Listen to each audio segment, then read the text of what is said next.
Chapter 15, Exodus, July 12th, 11:55 p.m., General Michael Smith's home dining room. Michael and Gloria sat close to one another at the round dining table, each with a glass of red wine. A 1970s-style turntable stereo unit played a classical piano ballad softly. They were both out of uniform. Well, Michael wore blue jeans and a long-sleeve flannel shirt over a white V-neck t-shirt. Gloria wore a floral print kimono and a towel on her head, and nothing else, as she had just come out of the shower, but about 30 minutes ago. Both wore a pair of fur-lined moccasins. Michael took a small sip of wine from his half-empty glass, staring at the Tarathian painting on the opposite wall. Setting the wine glass down, Michael spoke to Gloria. "I had another visit with the Purple Lady earlier this evening." Gloria inquired, "How was it this time? Any answers?" Michael chuckled. "Ha!" He paused for a moment, lifting the glass slightly, looking at the candlelight through the red liquid in the glass, observing how the tone of the liquid inside distorted his view of the candle behind it, at the center of the table. Meanwhile, Gloria was rolling up a cigar-sized joint. Having finished rolling the pot cigar and presenting it to Michael, Gloria smiled a bit, asking, "What's so funny?" Michael spoke in a slow rhythm. She quoted the entire book of Exodus. Gloria, sitting next to Michael, leaned in a little closer. "Exodus? You mean from the Christian Bible?" Michael nodded in affirmation. "Yeah, from beginning to end." Gloria lifted the joint to Michael's mouth, putting a mechanical flint lighter to it, striking up a flame and putting it to the end of the fat joint as Michael started to take several puffs to get it going. Gloria waited a moment for Michael to get a good toke, then asked a question while Michael held it in for a while. Gloria inquired, "Does that mean that it's time for the big move?" Letting out a big puff of smoke with a very slight cough, Michael answered, "The written archives state that when the time to move has come, there will be an overt sign the night after a disaster, followed by more tragic news before the dawn of the next day. And so far, the incidents fit the bill." Gloria took a long draw off the joint, held it a few moments, then let it out slowly, making several rings of smoke. Gloria inquired, passing the joint back, "Where would we go?" Michael held the joint before toking again. "Tarathar's second moon is uninhabited, and has resources we could use. The Tarathian people aren't spacefaring yet, and won't be for at least a few hundred years." Michael took another drag as Gloria spoke. Leaning in and resting on her right elbow, facing Michael on his right side, she inquired, "Does that mean that you've decided?" Michael passed the joint back and took a sip of wine, answering, "I lost track of how much we've had. Is this 3 or 4? Gloria laughed almost silently. "4, I think." Gloria then reached around Michael's back, taking the fifth of a gallon-sized, mostly empty bottle of wine from his right side, and poured the rest into his glass, refilling it most of the way, with her arm around his neck in a half-hug. Gloria rested her chin on Michael's left shoulder, allowing her hand to rest on his right shoulder, and asked, "Does this mean you've decided?" Michael took another sip and answered, "I'm going to sleep on it. Besides, if the prophetic archives are true, there should be a second disaster before tomorrow morning. All the bases are on high alert. If something comes up, then I guess we'll know." Still resting her chin on his shoulder, Gloria took the joint from her lips and gently put it to Michael's lips. He took a long puff, leaning his head back some, then let out a long, slow exhale, blowing the smoke toward the ceiling. Gloria inquired, "How can you know for certain?" Michael replied, "Well, for one, it should concern us directly. It also should be overt and obvious. I don't want to read into things I'm not meant to."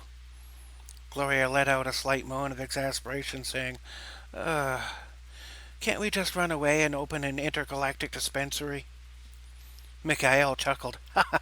"Yeah, if not for the whole having to do this whole thing so that we exist in the first place element, I'd be right there with you on that. But no, Purple Lady had to try and find a way to bring the humans back after they wiped themselves out.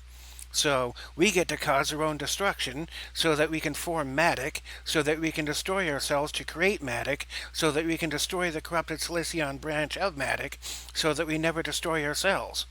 Personally, I might have rather reincarnated as some other species and said to hell with the whole thing. Mikhail's tone became mocking in a silly way as he waved his hands around, saying, "But no, we get to be chosen." uh, Gloria turned her head to face Mikhail, asking, "Like what?" Mikhail answered, "What? What? Gloria spoke more excitedly. "What would you rather be?" Mikhail took another drag and answered, I don't know. Maybe a Pixen?" Gloria smiled and giggled at the silly-sounding idea. "Why a Pixen? Aren't they eternally childlike?" Mikhail passed the joint while grunting out, "Yep, the age of Pan without end. No politics, no wars, no genders, just a never-ending carnival of silliness with no real meaning at all." Gloria stood up from her chair, swung her right leg around, and turned to face Mikhail. She sat down, straddling his lap, with her hands on his shoulders. She then linked her hands behind Mikhail's neck, gazing at him with a warm and mischievous smile. Smiling and tilting her head to one side, she asked, "No genders?" Mikhail, sensing her motives, corrected himself. "Well, I clearly meant after we spent at least several 100,000 eons in these forms." Gloria tried to make a pouty face but couldn't hold back a smile, saying, "Only a few 100,000. Mikhail leaned in, pressing his lips to Gloria's. They exchanged a passionate kiss, but Gloria pulled away after a few seconds. Gloria lowered her tone to something smaller and lower. "You haven't slept in 2 days. You really should come to bed." Mikhail leaned forward some, setting the still-burning joint into the nearby red plastic ashtray. Mikhail then took on a mischievous tone himself and asked, "Why would I want to do that?" Gloria mimicked his tone, answering, "Because I've got something to help you sleep." Mikhail countered back, "That still doesn't explain why I should be in a bed." Gloria leaned her head back as Mikhail gently nibbled on her neck. Gloria pulled back again and said, "If you like this chair so much, I can arrange to have you tied to it." Mikhail answered, "Don't try to threaten me with a good time." Gloria spoke in a taunting tone. "I could have the doctor declare you mentally unfit." Mikhail countered playfully, "Then stop driving me crazy." Mikhail leaned in again, and they exchanged another passionate kiss, a bit longer with Mikhail caressing the back of Gloria's neck and the small of her back through her thin kimono. Gloria writhed her hips on Mikhail's lap and moaned lightly, but after a moment pulled back again. Reaching back, she grabbed the joint, put it to her lips, took a good toke, and blew the smoke into Mikhail's face lightly. Mikhail took in a long, slow breath, getting the second-hand smoke. Gloria then put the joint to Mikhail's lips so he could get a toke. As he took a long puff, Gloria swung her right leg up and over Mikhail's lap and stood to her feet. Mikhail let out the smoke, coughing slightly, and watched as Gloria walked over to the hallway leading to their bedroom. She stopped directly in front of the doorway and looked over her left shoulder to Mikhail. She took the towel off her head and flung her mostly dry hair about playfully. After that, she untied her belt and pulled her kimono down off of her shoulders, allowing it to fall to the floor. With her arms folded, but her back and buttocks exposed, and looking over her shoulder, she spoke to Mikhail in a teasing tone. "I'll be in our bed, if you can manage to detach yourself from your precious chair." Gloria smiled as the candlelight flickered against her smooth skin and dark brown eyes, and walked into the relative darkness of the hallway. Mikhail took one more puff of the joint and one last sip of the wine, then stood up with a goofy smirk and made his way forward to the bedroom to spend some intimate time with Gloria. July 13th, 8 a.m., General Smith's office. After sleeping in the brig for a night, Dr. Katz and Warrant Officers Battalion and Kai stood in full-dress uniform at attention in front of the General's desk, waiting for the General to arrive. After several long minutes of silence, the left side door leading to the dining room opened, and the General walked through the doorway. He entered the room, dabbing his mouth with a fancy napkin, having just finished a late breakfast. He acknowledged no one in the room and sat down in the comfy chair in front of the desk straight away. tossing the napkin into a small metal basket next to the desk. He then opened the top right-hand drawer and pulled out a metallic flask of elven whiskey labeled Clear Falls. He removed the wooden cork, took a good-sized sip of the whiskey, recapped the flask, then put it back into the drawer and closed it. General Smith reached over to the top of the left drawer of the desk and removed a remote control device and set it down on the desk. He procured a cigar from his left breast pocket, struck up a wooden match and lit the cigar, drawing several small puffs in rapid succession to get it going.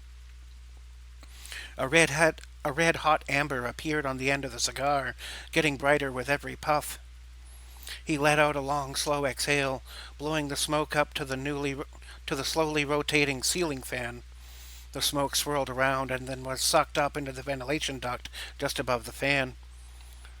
The three officers remained silent and at attention, not knowing what to expect, and being wise enough to not speak until spoken to. The general turned his attention to the remote and picked it up in his left hand, holding the cigar in his mouth, and used his thumb to press a few buttons. Along the wall behind his desk, a flat monitor receded from the ceiling, lowering itself to a perfect view angle for the three officers. Footage of the events from Miss Kai's office started to play, having been recorded by Miss Kai's own security system. Miss Kai herself had submitted the footage. The general swiveled his chair around, watching the footage along with the three officers.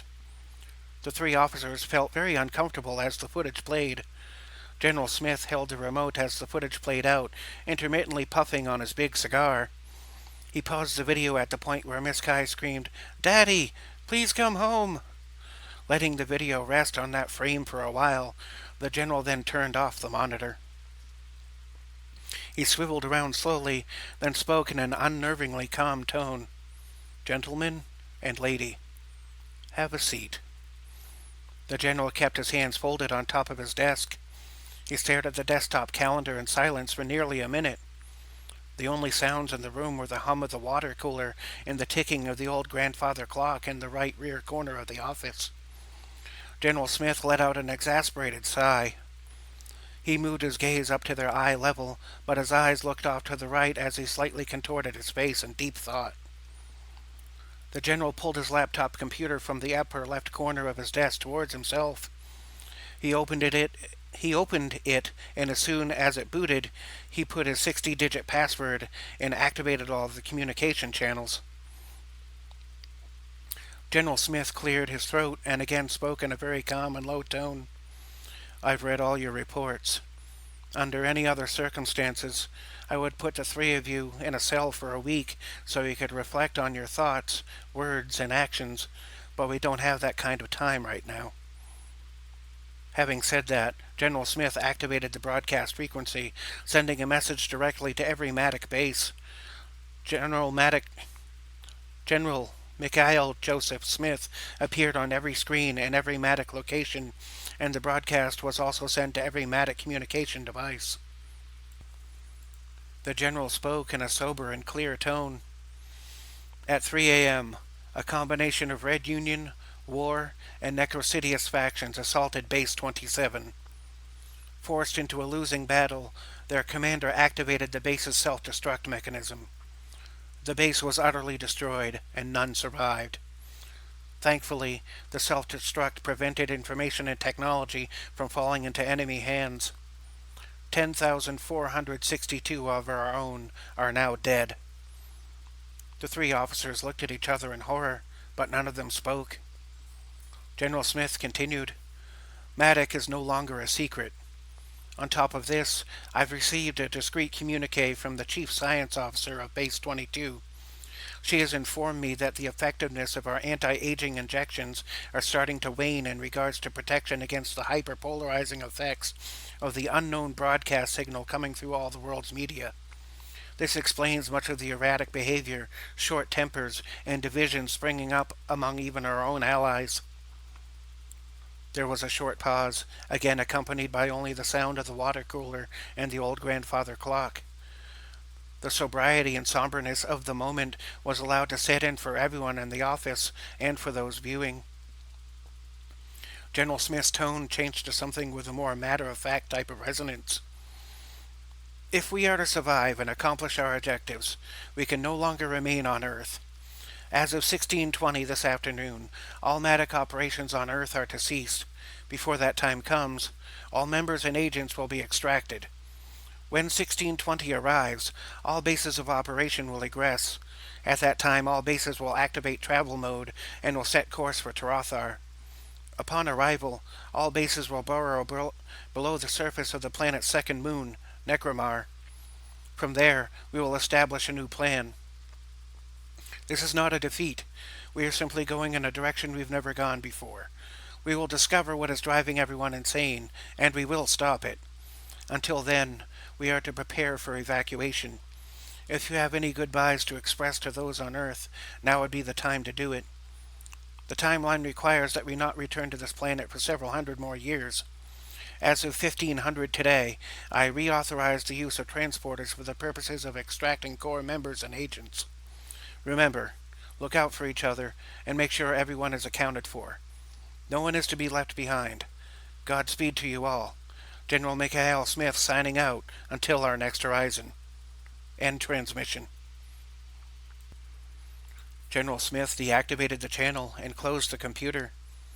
He stamped out the big cigar in the nearby metallic ashtray, which stood on top of the 3-foot-high pole with 3 legs. General Smith addressed his crew in the room. Dr. Katz, Mr. Battalion, you are to resume your duties. Doctor, Mr. Battalion, you are to work together to be sure we have secured sufficient medical and food supplies for our journey. It will take 3 months to reach our destination, so I may need to tap into our emergency reserves. Anything we can't carry or use is to be destroyed. That is to be our top priority right now. Dismissed. General Smith then spoke to Miss Kai. Miss Kai, you are to remain here. Dr. Katz stood, gave a salute, waited for the general to return it, then about-faced and left the room. Mr. Battalion, having stayed behind, spoke. Sir? The general spoke. Yes, James? James stammered slightly. What about Emily, sir? General Smith nodded, tight-lipped, with a forceful exhale going out of his nose, and responded to the question in a somber tone. The laws of incarnation would suggest that, with 3 days having passed, she is, unfortunately, unrecoverable. We will schedule an appropriate funeral service, and when we arrive at Tarathar, she will be given a proper burial. For now, she will remain in cold storage. Ward 13 will be sealed off and heavily guarded. James protested. But, sir, we... General Smith's facial expression became empathetic toward James. Mr. Battalion, we all wish we could bring her back.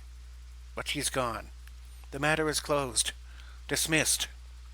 James protested again. Sir? The general's tone became harsh. Do I have to call security? James grunted in anger, but came to attention, saluted, did not wait for the reciprocal salute, about-faced, then zipped out of the room at super speed, leaving the office door flapping behind him. Miss Kai spoke. Sir, I can speak to him. He seems to trust me. General Smith nodded in agreement. Please do, but first I need to speak with you about something. Miss Kai replied. Yes, sir? The general inquired, raising his right eyebrow. Daddy? Miss Kai averted the general's stare, looking down slightly. The general made his tone slightly more gentle. Miss Kai, as a matter of security, I make it a point to know who my people's connections and compromises are. If there's something you've not revealed about a relationship with any one of my top agents, I need to know. Miss Kai remained quiet, staring at the Matic logo painted on the front of the general's desk. The sound of a gentle tapping on the office door interrupted the silence.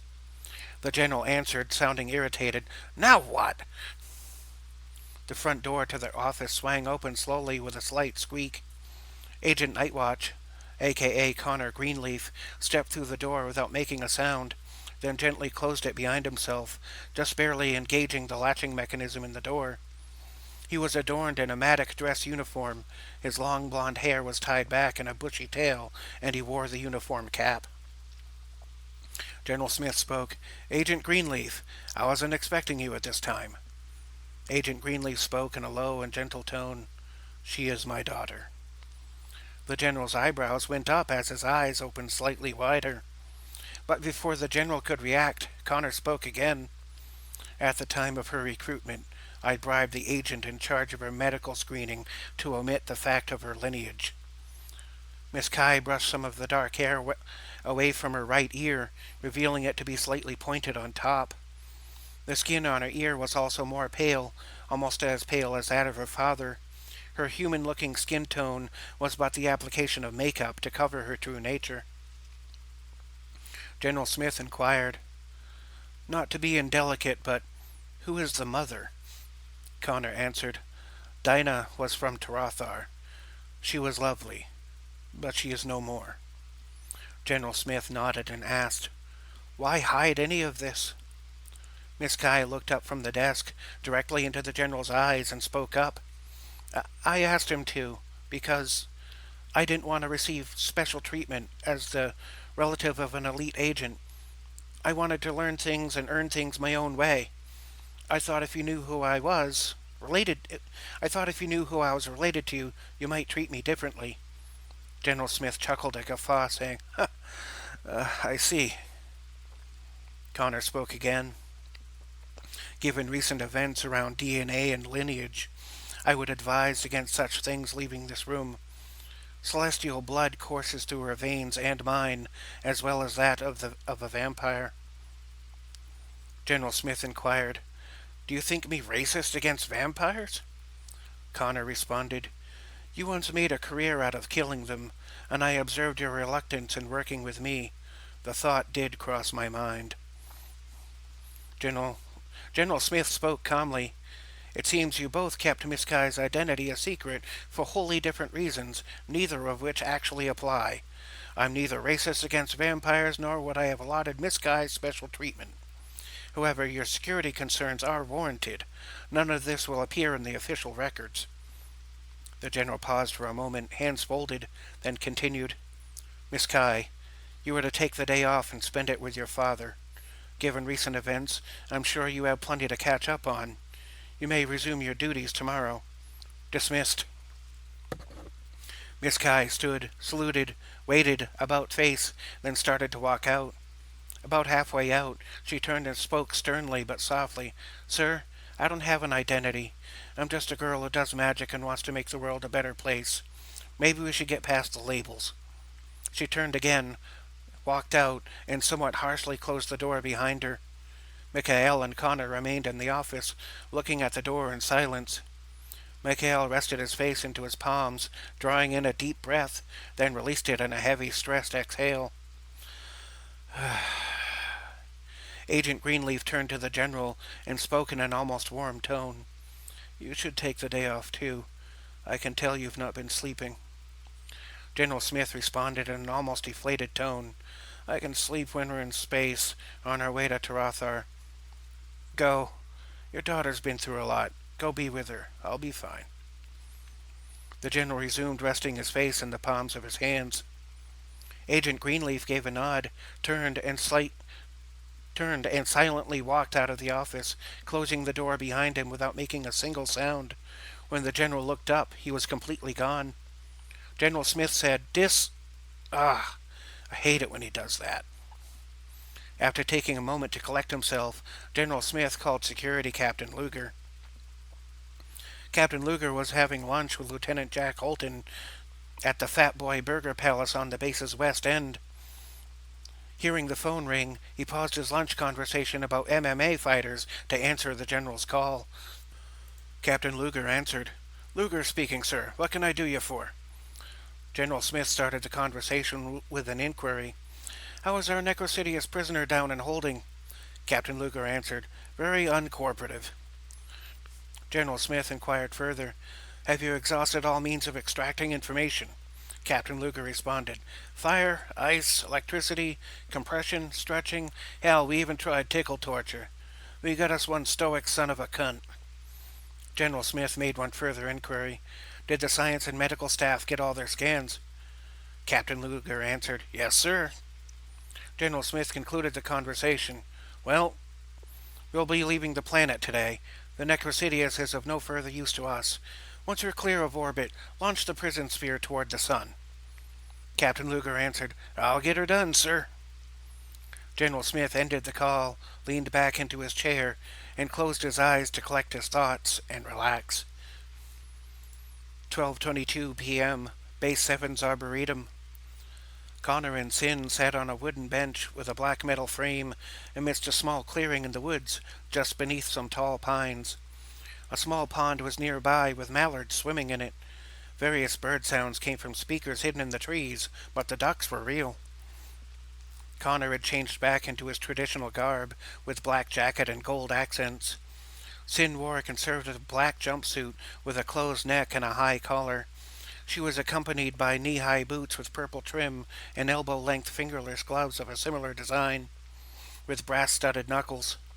She dispensed with the makeup, allowing her natural color and purple lips to show. Her eyes were still a naturally brilliant jade color. She still wore the purple eyeshadow and upward curved lines at the edges of her face. Sitting close to her father, Sin shivered slightly. Connor unfurled his cloak without activating the starlight field within.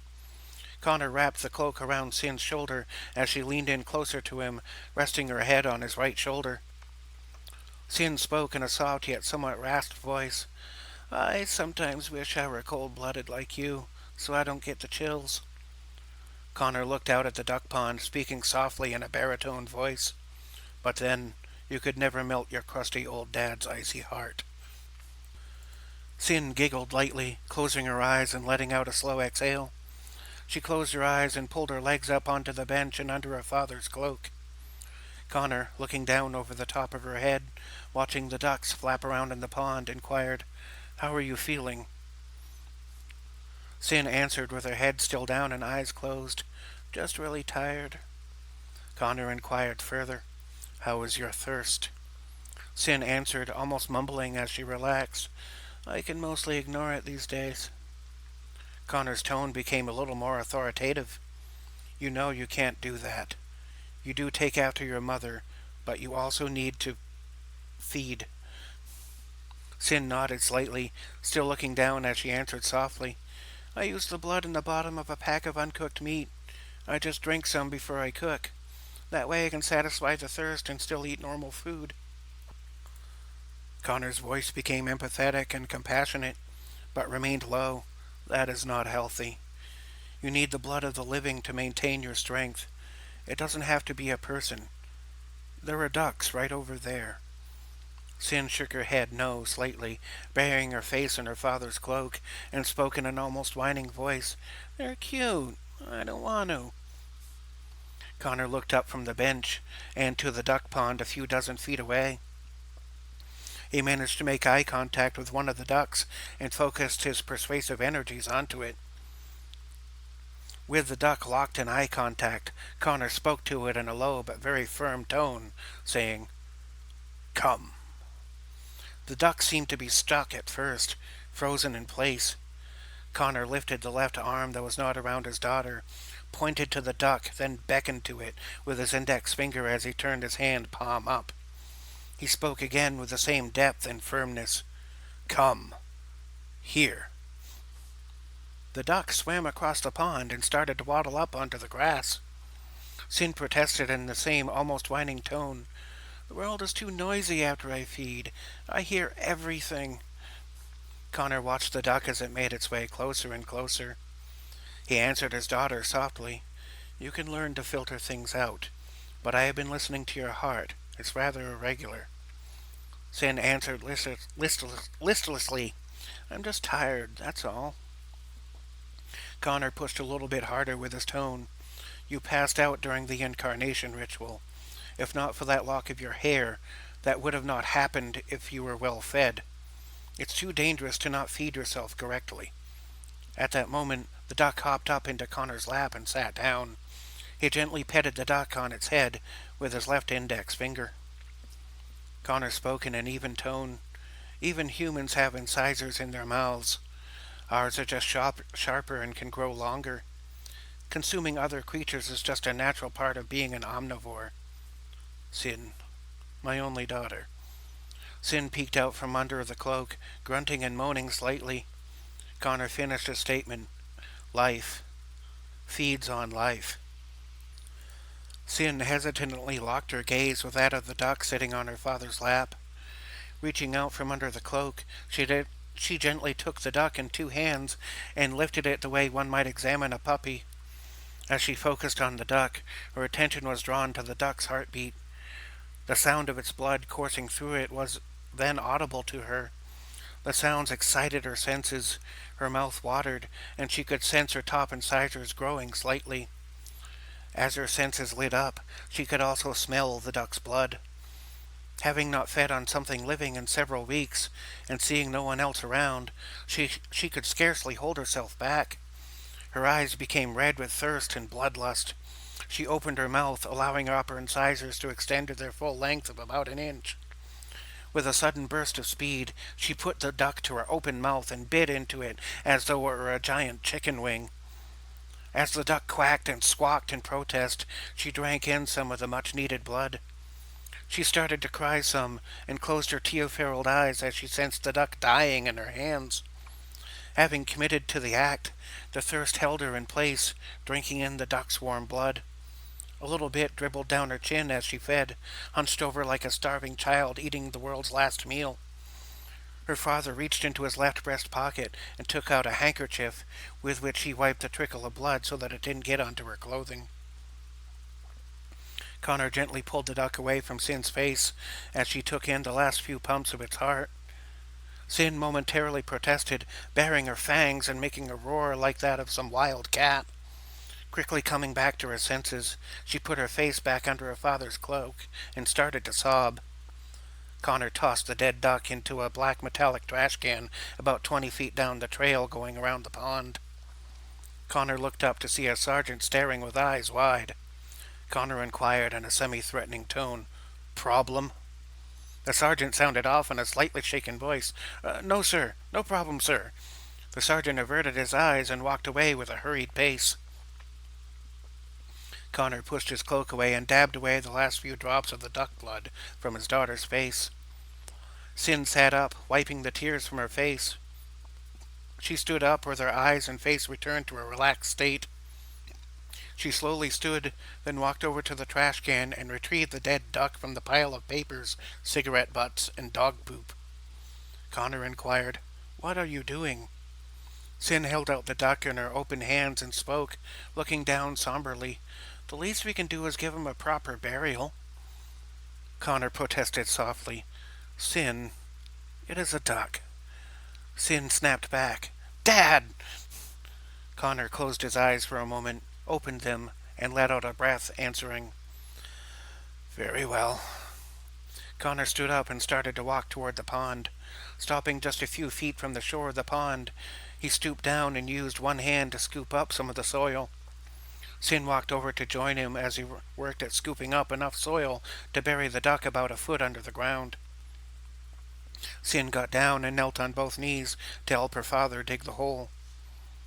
With the hole dug, Sin carefully picked up the dead duck and laid it gently into the freshly dug hole. While Sin carefully scooped the dirt back into the hole, Connor stood, walked over to a nearby tree, and broke off the end of a branch. He broke off several stems until the stick of wood was in the basic shape of a crucifix. He went back to his daughter, knelt down next to her in like fashion, and pressed the stick into the ground to mark the duck's grave. The two knelt there in silence for several moments. Sin spoke up, wiping away a single tear. "We should say something." Connor looked around a bit, thinking fast. He was an excellent swimmer. Sin smiled a bit, saying, "See? A little basic regard for life isn't so hard. Mr. Plucky was one fuck of a good duck. He will be sorely missed." Connor nodded and remained silent, as did Sin. She leaned her head on her father's shoulder, staring at the makeshift grave marker for several moments. Suddenly she lifted her head and exclaimed, "Oh, no!" Connor exclaimed, "What is it?" Sin answered it excitedly and sounded worried. "What if he was Jewish?" Connor let out a single burst of laughter. A Jewish duck. Both Connor and Sin laughed and giggled at the silliness of the idea. After several moments of mutual silence, Connor commented, You sound much healthier now. The two sat cross-legged, looking over the stick crucifix to the little pond. Sin decided to lay on her stomach with her feet up, leaning on her elbows with her chin resting in her open hands. Connor remained cross-legged and rested his open palms on his knees. After a bit more mutual silence, Sin commented, "You don't usually laugh like that, or use a lot of contractions for that matter." Connor inquired, "Is that good?" Sin replied, "Well, you sound less like a robot and more like a person. I like it." Connor mused for a moment. "I feel different since I came back." Sin inquired curiously, "Different how?" Connor answered in a low but gentle tone, "I don't know. Maybe just more alive." Sin inquired again, looking out over the water as the other ducks frolicked about. "Came back from where?" Connor glanced over to his smiling daughter, then returned his gaze to the water and gave his response in a calm, laid-back way. "A few days ago, I was in a submarine with Maddox soldiers and Emily's father. Power was cut and we were sinking. If something wasn't done, the humans would all be crushed when the vessel sunk too deep. I decided to use psionic energy to join my mass with that of the vessel, and I lifted it up, using a reversed force field of gravity. But the vessel weighed several tons. It was the heaviest thing I've ever tried to lift with my mind, and far beyond my usual capacity." Sin looked over to her father in the face, saying, "That's why you went into a coma. You overexerted yourself?" Connor shook his head no slightly and responded, "It was no mere coma. It was a coma, but something knocked me out of my body. Overexertion would not have accomplished that." Sin inquired further, "I discovered that you weren't at home, but what could have happened?" Connor thought about this for a moment, holding his chin between his thumb and index finger of his left hand, then answered, "Each person is bound to their body by what many may call a silver cord. Even when they leave their body, they can safely return so long as the cord remains intact. Something could have severed that cord, making it impossible to re-enter my body." Sin suddenly blurted out, "Wait! When you used psionics to lift the submarine, did you happen to join the mass of the vessel with the mass of your body into a single gravitational field?" Connor answered right away, "Well, yes. I was attempting to lift it and myself up simultaneously. I sought to alter the vessel's gravitational metrics to match my own, thereby making it easier to lift." Sin exclaimed, "Oh, so when you lost consciousness, the cord became attached to the vessel instead of you?" Sin thought for a moment, then continued as her father listened intently. "So, by any chance, did you experience having thoughts but no other sensations?" Connor's eyes opened up a bit wider as he answered, "Yes, thoughts were all that were left of me." Sin smiled and gazed at her father's face. "Ha! That proves a certain theory of mine. Meaning?" Connor puzzled, returning his daughter's gaze with a raised eyebrow, asking, "Meaning what?" Sin continued, "I think that when you went into the machine, it was then that the cord was redirected. It was drawn into the machine from the gravitational forces, and that means that a soul can live inside a machine. Don't you see? The cord got sucked into the machine, taking you with it." Connor weighed in, asking, "So, if I had not been put back into this body," Sin finished the thought, "you would have been permanently stuck in the machine's memory for as long as such memory was able to persist." Astonished, Connor mused out loud, "Amazing. You're not nearly even 1/10 of my age, yet your studies have made you a far more adept student of spiritual metaphysics than I." Sin giggled and said playfully, "They do say that nature improves upon itself with every iteration." Connor chuckled, "So it seems. But I'll tell you something else as well." Sin listened intently, answering only with, "Hmm?" Connor spoke in a gentle and somewhat higher tone. "Many people have to grow up fast and spend their entire lifetime trying to get their youth back. No matter how harsh things have become, you have managed to keep your youthful vitality intact. You have proven to people like me that you can grow up and stay young and playful at the same time. And that is an improvement over me. They shared a long moment of mutual silence, just enjoying the moments, looking over the duck pond together. Connor spoke almost in a low, easy tone. You know, I could hear you. Somewhat lost in thought herself, Sin responded, Hear me? Connor answered, While I was in that place, with only thoughts and no other sensations, I could hear you calling out. I tried to move in the direction of the sound. Sin inquired curiously, What happened? Connor continued, I left the place of darkness and found myself hovering over you and my body on the floor. But every time I tried to go back in, Sin lowered her gaze some. When I opened a portal for you, other things came through and tried to inhabit your body, but I knew you would be strong enough to push them out. Connor spoke in a grim tone. You have more faith in me than I. The demons, they called themselves Legion. Thousands of them. I struggled to push them out till I had no more strength. Then I saw the lock of hair from when you were an infant. Then I awoke on the floor, lost in emotions. Sin nodded and added, They say no one has ever seen you cry. Connor spoke low and deeply. I am not afraid to cry. However, that is no one's business. Connor's expression became stoic again as his attention wandered back out to the water of the pond. A few more silent moments passed as both became lost in thoughts, memories, and questions. Sin interrupted the silence with a question. Dad? Connor looked back to his daughter, answering softly, Yes, my daughter. Sin hesitated some. Well, Connor encouraged her, saying, You can tell or ask me anything. Sin thought for a moment, then spoke again. You promised a long time ago that when I was ready to understand you would tell me about my mother, and why you weren't around when I was little. Connor spoke softly and empathetically. I am sorry. It must have been very lonely for you. Sin nodded slightly. I was really angry at you for a long time, but at this point, I just want the answers. I mean, why? Connor was silent for several moments, staring out to the water. Sin leaned over, put her hands on her father's face, and gently turned his head to look right at her. With a tear in her eye, she asked again, Why?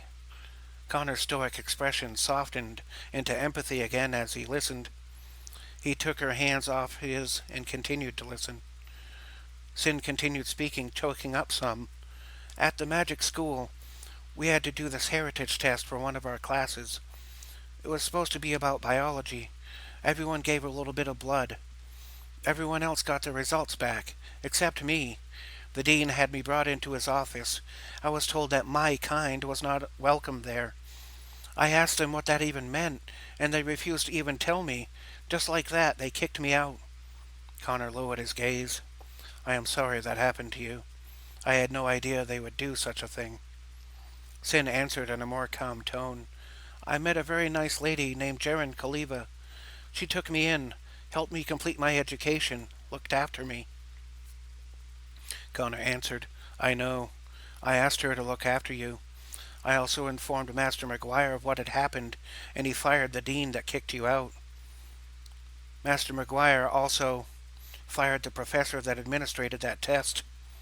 That's why you got the letter stating that you were reinstated and could take your final exams to get your degree. But you, understandably, stayed with Miss Kaliva, only returning to the college for your final exam testing. Sin's curiosity piqued. Was Miss Kaliva? Connor chuckled lightly at the idea and answered with a soft but empathetic, No. She and I had a mutual friend in common. I told that friend about you. That friend advised Miss Kaliva to look after you. Sin inquired even more curiously, What friend is that? Connor thought for a moment, then answered, That is another story. I thought you wanted to know about your mother. Sin's expression lit up. Yes. Connor started to speak to his daughter. It all starts about 100 years before you were born. Sin scooched closer to her father, relaxed, and laid her head on his right shoulder. She let out a sigh of comfort as her father started to tell her the story.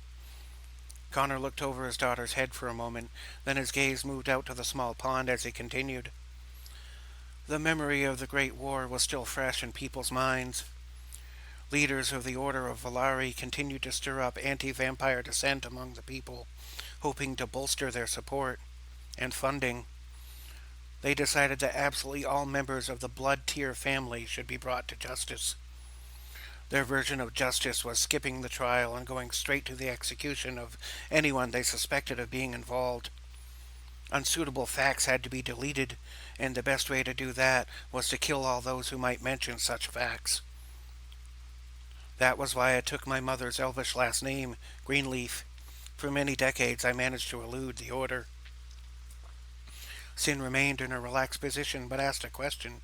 The Order of Valari? Weren't they a church-turned-corrupt monster-hunting organization? Connor answered her very much... Connor answered her, very much corrupted, though there are some exceptions. Connor stared out to the water and continued the story. They eventually discovered my location, despite the fact that I was always moving about.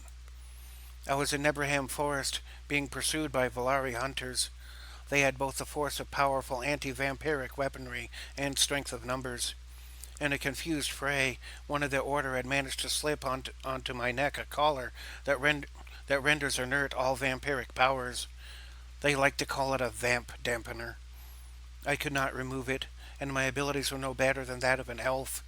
Even with the collar on, I managed to slay a little over 200 of the pursuing attackers. But their numbers were great, and they were relentless. Badly injured and nearing exhaustion, I was attempting to flee. Suddenly, as I was running, a vine snagged my ankle, and I was pulled into a hole under a large stump. Laying on my back, aching and catching my breath, I could hear the hunters running by outside. Light was pouring in through the hole until the shadow of some figure came between myself and the god ray of light. I saw at first only a pair of brown humanoid buttocks and long flowing green hair. Upon closer examination, through my blurry eyes, I could just make out that the hair was actually comprised of leaves. I was too exhausted and injured to move as this person stood watch near the hole. Suddenly a human face appeared in the hole, yelling, "Down here! We've cornered the bastard!" Sin commented, "Scary." Connor nodded, saying, "Indeed," and then continued. I was completely unprepared for what happened next. This lovely creature, who assumed to have hair made of leaves, started to scream. Sin added, "I bet she was scared too." Connor nodded and continued. The scream was so loud that it caused pain to my ears. Upon hearing the entirety of the scream, which lasted nearly half a minute, I realized that it was like the sound of a panicked horse. Sin gazed at the ground, contemplating the story so far. Connor continued. Suddenly, the sound of dozens of horses could be heard outside. I heard men screaming and horses shrieking. Sin puzzled, asking, "She called horses with a scream?" Connor looked down over his daughter's head, resting comfortably on his shoulder. "Unicorns," Sin called out softly. "What?" Connor let out a wry chuckle. Yes, I could scarcely believe it myself. But dozens of unicorns had arrived and were killing the hunters.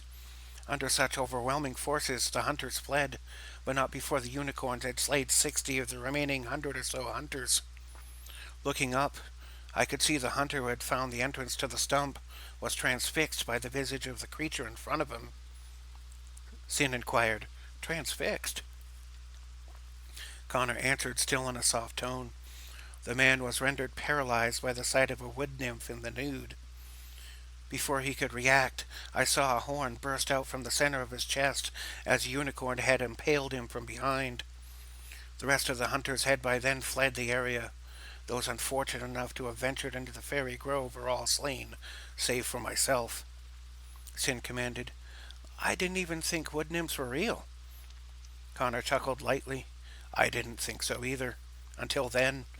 She was the first I had ever actually encountered." Sin inquired, "So this previously non-existent mythical creature saved you?" Connor continued. She and the unicorns had rescued me from the hunters, but I was in a very bad condition. I lost consciousness soon afterward. I awoke later that night. I still had the collar on, but my injuries were healing rapidly. Investigating, I found that some substance had been applied to my wounds and my clothing was missing. I attempted to stand, only to be intercepted by the nymph who had rescued me. She didn't speak. She merely placed her index finger in front of her lips. Captivated by the beauty of her face and considering my condition, I rapidly complied and laid down again. She again started applying some sticky substance to my wounds, applying it like a salve. Looking over at my rescuer, I saw that she was drawing the substance from her own body. Sin questioned, From her own body? Connor nodded. Yes, she was taking the sap from her own veins and applying it to my injuries. The sap served to accelerate the healing of my wounds. Next thing I knew, I could smell wild duneberries. They would normally grow out in the sandy desert, but I had been thinking about them for some reason. She would hold a bunch of berries over my face and then carefully pick one off the branch at a time, feeding me one at a time. I was so exhausted and my body hurt so much, I didn't object. In discomfort, I tried to tug at the collar on my neck, but she quickly pulled my hands away. I didn't have the strength to resist, but I didn't believe she meant any harm either. So I gave in. I never questioned how berries not native to that region, which I had just been thinking about, were just appearing before me. Sin inquired with a raised eyebrow. You gave in? Connor smiled. Yes, I let her take care of me. And the more I let her take care of me, the less I wanted to leave, and the less I cared whether I healed or not. Sin inquired again. So you agreed to be her prisoner because she was pretty and was healing you? Connor laughed lightly. That is one way to explain it. They say no mortal can resist the charms of a nymph. So long as my vamp dampener collar stayed on, I was fully an elf.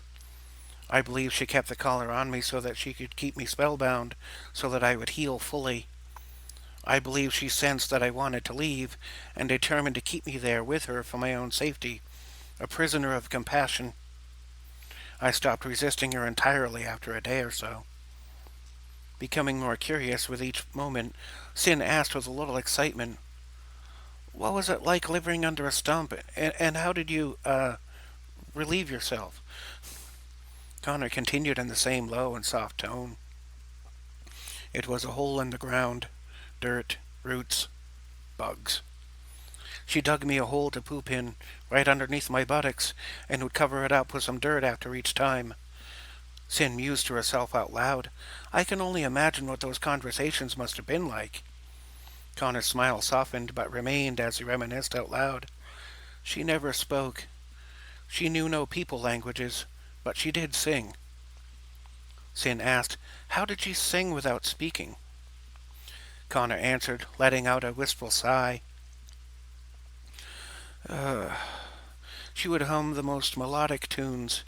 Every time I got restless, she would vocalize intoxicating tones. They made me forget who I was or where I was. I was just happy, and I had never felt that before. I couldn't tell how many days had gone by. I awoke lucid one day. My collar had been removed, and I was back to my ordinary self. I looked all around, but I could find no one there. But I was fully healed. After 3 days in the ground, I left the hole under the stump and searched the forest, but I couldn't find her. One day, several weeks later, I was still wandering the Neverham forest. Sin inquired with an upward inflection. Weeks later? Connor answered softly. Yes. Neverham Forest is as large as some nations, and even the Fairy Grove consists of thousands of square leagues of territory. But I was there looking for her. I would sometimes hear her singing off in the distance, but when I would arrive at the spot, I would find nothing. Some refer to nymphs as forest sirens. One day, I think a few months later, I awakened under a tree to the smell of smoke. I immediately had a bad feeling. It didn't take long to track down the source. The fairy grove was on fire. Sin's eyes widened as her father told the story, but she continued to listen with her full attention. Connor continued, I conjured up a rainstorm, but not before much of the forest had been decimated by flames. I wandered aimlessly through the ashes and debris for about a day. The Valari Order had decided that fairy folk were also in league with vampires, so they torched the grove. Some of them got trapped and burned along with the unicorns, fairies, pixies, sprites, and all manner of fae folk. Their insidious destruction seemed complete. But then I heard a sound. In amazement, Sin inquired, Singing? Connor's expression became like a 1,000-yard stare. No. A groaning of pain. The sound was heart-wrenching. I followed it nonetheless. The sound led me back to the old stump, now blackened by the flames and partially reduced to ash. The tortured sounds were coming from underneath the old stump. Aghast, Sin asked, The same stump that... Connor's expression appeared angry, yet a solitary tear streamed out his right cheek as he looked out over the water and answered with a quiver in his voice, Yes. I rushed down into the hole to find her, and I did. She was horribly burned, trembling and moaning in agony, but I would have recognized her resonance anywhere. The same voice that healed my mental injuries and haunted my dreams now writhed before me in agony. I knew she wouldn't have long to live. I took her hands in mine, but I couldn't look at her like that, in that condition. She freed one hand and touched my face to get my attention. She pointed to her belly. I didn't understand. I tried to communicate with her, but all she did was keep pointing to her belly. A moment later, she breathed her last and became still and silent. Dead. Sin leaned in close to her father, sensing his difficulty. Softly, slightly tearing up, she asked, Why her belly? Was she injured? Were you too... I had to pause because that scene teared me up just a little bit. All right, let's keep going. Connor stifled back his emotions and continued the story. When she passed, I let out a loud scream. It echoed everywhere. I was in an inconsolable state, thrashing and wailing. But then I heard this tiny sound. It was coming from inside her. I listened closer, pulling my ear to her belly. I could hear something moving around in there. Instinctually, I took out my combat knife and carefully cut open a hole, being sure not to cut too deeply. After making an incision, I pulled the wound open enough to see what was inside. There was a tiny infant in there, no bigger than 1.5 hands end to end. I reached in and pulled the infant out. It was a girl. Unlike most humanoid newborns, her eyes were already open and she wasn't crying. She already had a full head of short, dark hair. Her skin was a pale greenish brown, but she had the most vibrant jade green eyes I had ever seen. Just like her mother's eyes. Connor looked to his daughter in the eyes, saying, Just like your mother's eyes, your face and hers are almost identical. Sin was speechless at this revelation. Sin kept trying to capture her thoughts, but they all seemed to slip away before she could turn them into words. Her father pulled her close and embraced her. She was in shock, but felt safe. Connor finished the story as she listened. I was still being pursued by Valari hunters. I was in constant danger, but now I had a child to care for.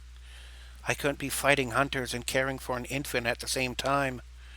When I learned that the hunters were systematically hunting down anyone I had been in contact with, I turned to the only person I could trust at that time. I brought you to the sage, Lucas McGuire, the Archmage of the Berenian College of Magic, a full continent away from the forest and the elvish country of Lale.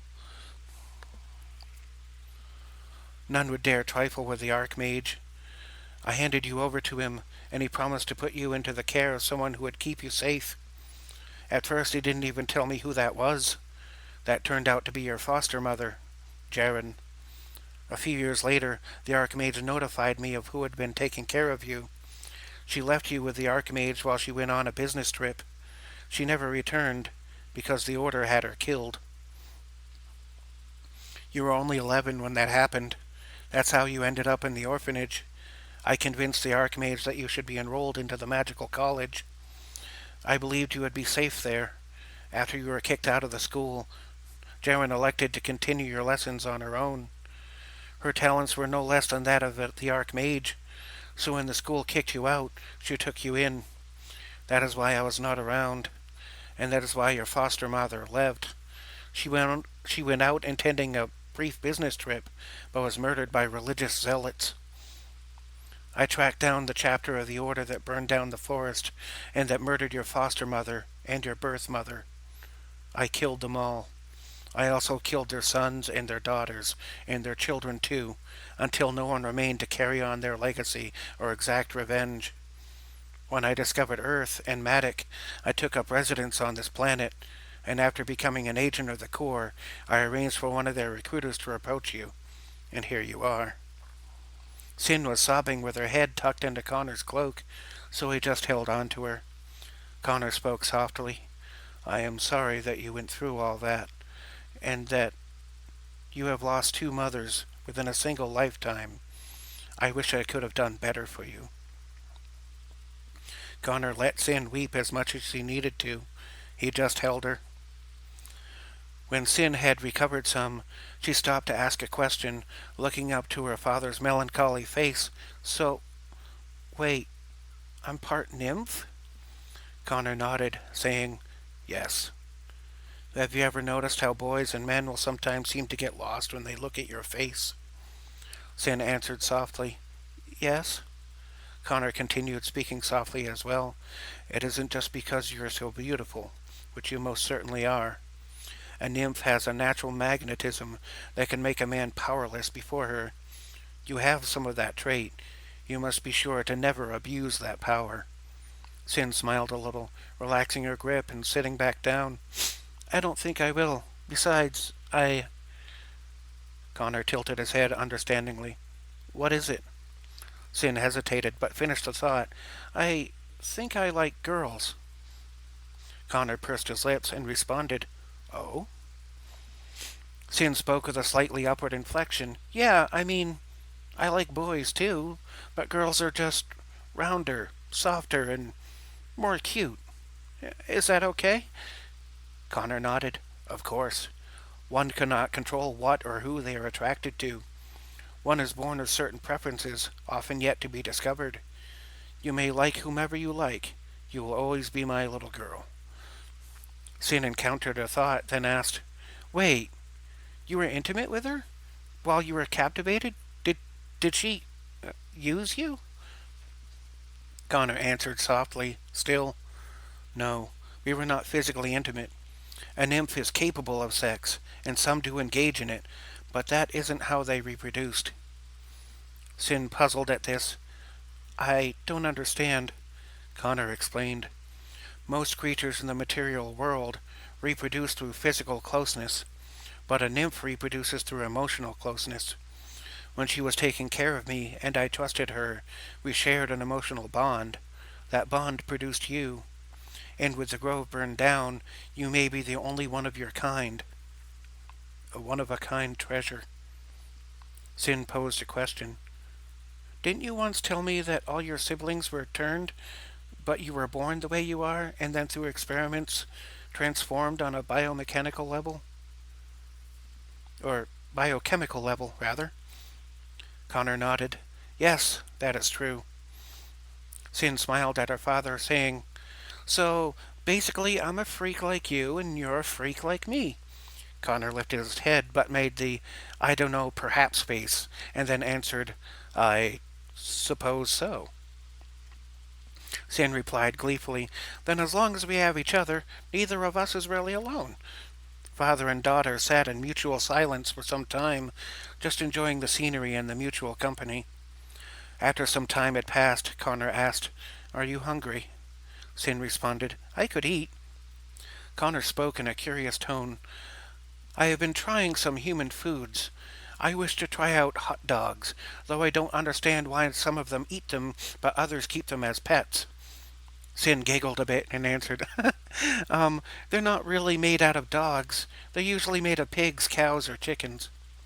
Enlightened by this, Connor responded with, Oh, I find humans very confusing. Sin giggled again. So do I, Dad. So do I. Sin stood up and extended her right hand to help her father up from the lotus position he was sitting in. He reached up and let her assist him. Connor stood with a bit of an old man grunt and dusted himself off. Together, they made their way across the park to a base vendor to try hot dogs for the very first time together. At 16:20 on that day, July 13th, 2020, Earth 3076, all Matic bases powered up their engine systems. Each arose out of their long slumber, shaking off any attachments to stone, soil, or water. With a trembling and crackling roar, each base rumbled its way out from under the earth or the ocean. From 194 locations in 194 countries, the great spherical bases arose from the earth. As they rumbled, they dug a hole in the material around themselves, as 3 rotating rings formed around each base. Upon materializing, each ring served to scoop up and toss out all the materials, keeping the bases lodged into their positions without disturbing the bases themselves. A high-pitched hum emanated from each base as they started to hover within their newly scooped-out holes. The rings transformed into spheres of light, which rotated in every direction. As the humming transformed into a klaxon, high-pitched whirring, like a sound being continually bent upwards, the bases started to rise into the air, each the size of a small city. Upon rising, the bases revealed themselves to be completely spherical, the lower halves of the hemispheres having been merely hidden underneath. The bases all at once arose into the sky, dumbfounding human dipshits everywhere. Mikhail was sitting with Gloria on their couch at home, having a cigar and listening to Geisha opera on his 30-foot TV screen. Listening to Geisha opera on his 30-foot TV screen were all the news stations of his own country. Mikhail watched with indifferent curiosity as, on the coast of California, factions were beating each other over whether or not mushrooms were vegan due to a released report on fungal intelligence, as the mushrooms may have rights. In Florida, angry protesters are complaining about the government stealing their garbage and were rioting at a refuse plant, trying to get back used condoms disposed of by others, as all cells have the right to live. In Washington, the government was involved in an armed standoff against those who opposed abortion up until the age of 18, regardless of guardianship. Over the course of the program, more and more screens from various countries were added to the broadcast. Absolute chaos was everywhere, all aligned by tribe and unresolved projections, being amplified by some strange signal that held them all hostage. No matter how many broadcasts were added, not a one of them was positive or hopeful. Mikhail guffawed at the chaos in every channel on every portion of the globe. At 16:21 on that day, all of the bullshit stopped for just a few minutes. The illusions of self-importance from the feeling that one has all the answers, dissipated in a heartbeat by the appearance of something no one could explain, would serve to reinform the closed perspectives of all those who thought they had some cause. Gigantic city-sized spheres, with thousands of smaller spheres in 3 centrifugal orbits, hovering but a few thousand feet in the sky, were visible to people on every portion of the globe. Oceans were disturbed and the ground quaked as these ancient flying monoliths dislodged themselves from the lonely and chaotic planet. The trilling sounds and flashing lights were enough to stop everyone in their tracks, along with hundreds of small geo-disturbances. People were overshadowed by day and blinded by the light at night. There would be none who wouldn't on that one day look up to the skies and say, "What the fuck?" Many could not speak, simply pointing at what seemed so indescribable. For just one moment, everyone was on the same page. For that moment, the fighting ceased. On that day, all the dipshits of the world looked on in awe and terror of something they could have never believed in, let alone classify, with all of their projected ideologies, religions, hang-ups, and obsessions put fully on hold for just a few minutes, as the last vestiges of the known were shattered all about them. For just one moment of one day, everyone realized that no one really had a clue about anything, and that things they never could have anticipated had been living with them the whole time. For that one moment, everyone was forced to wonder just what else may be. The Matic bases, trilling, floating gigantic spheres, surrounded on all sides by smaller spheres, with smaller spheres around those, all hung in the sky at an altitude of only 800 feet. The flashing of the lights intensified, the trilling sound found a peak, and all the bases and flashes started to sync up. The rhythm started to slow and increased in speed and frequency. Every pulse was closer than the last, and each flash brighter than the previous. The leader of every nation had their phone in one hand and the other reaching for the big red button. The leaders of nations scrambled their jets, missiles, and convoys. The order to arm up, lock and load, and suit up rang across every military installation on the planet. Within minutes, the leaders of the peoples would be ready to strike, using the long arm of their militias. Having encountered a thing never seen before, their first instinct was to destroy it. Again, the young and stupid would be called to arms to fight for the cause of the old and embittered. As the jets scrambled and the militaries and their missiles locked onto their intended targets, the gigantic spheres in the skies all pushed out 3 mighty pulses of light and sound in a succinct 1-2 rhythm. The 3 intense pulses did no harm to any buildings nor to any persons. However, every screen went blank, every phone and computer went offline, every electronic gadget with a circuit or a digital microchip stopped all at once. A series of over 100 massive electromagnetic pulses washed across the atmosphere. Every single digital system on the planet stopped functioning at that very moment. The effect would be temporary, but for that moment, everyone and everything, save for the floating spheres, were silent, with all the world watching helplessly as the leaders screamed at their screens and at their people. The bases vanished into the sky, leaving behind a white beam of light like a falling star in reverse. Each one zipped out of the atmosphere, leaving behind a cosmic boom that could be heard on every portion of the planet. With a flash and a bang, the entire world changed, and not a single person captured it on their phone. The most shocking event in living memory would have to be passed down through word of mouth, through mutual experience. For the next 24 hours, all of the narratives would be dead. The only thing on anyone's mind now was, what the fuck just happened? And absolutely no one had the answers. As all the Matic bases left orbit, a solitary sphere containing a Necrosidian harbinger of death and hate was launched towards the sun, traveling at 1,550,000 miles per hour via solar sails. The sphere would reach the sun within 3 Earth days and be incinerated. And thus, Matic left the planet.